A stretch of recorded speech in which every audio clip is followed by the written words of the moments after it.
Did I use AI for the book? Holy crunk.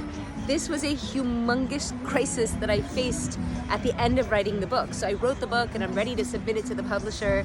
And then I was like, well, let me just see what it would sound like if I ran it through AI. And so I started running through chapter by chapter in AI, and I was freaked the heck out because it was so much funnier and so much more profound and so much more inspiring, and it brought me to tears and it brought me to laughter.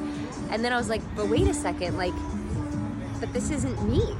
So I started consulting with a lot of people that I respect. I asked my editor, Eli, and he's like, he's not a fan. He's like, you can use AI, but it's not you. And then I consulted with my friend Esther Goldenberg, and she's like, Neely, God made one Neely in the world, and this is the voice that you have to share.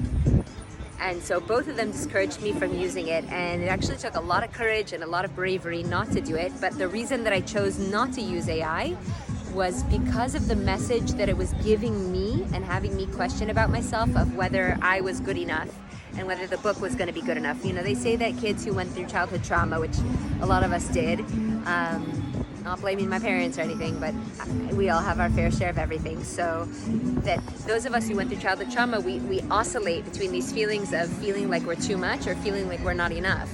And so when this question of AI came up about the book, and I was like, but is my book good enough?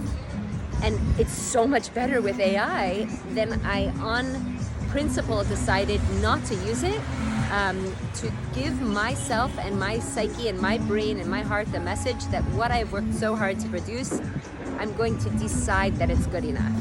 So that is the answer as to whether or not I used AI for the book. I did not. But I did use it for part 2, which is I created an educational resource that goes along with the book that's downloadable and it's free.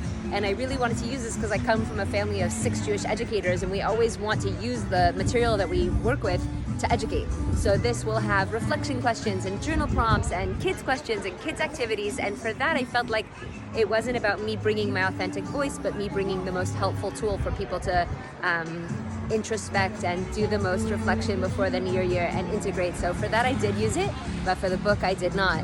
And it was really, really, a really real crisis for me. And so once someone asked, I thought I'll just share, because I bet a lot of people are going to be experiencing this decision and this experience. And I love to come forward vulnerably and share my truth and my crises with you. And so that is the answer to whether or not I used AI for the book.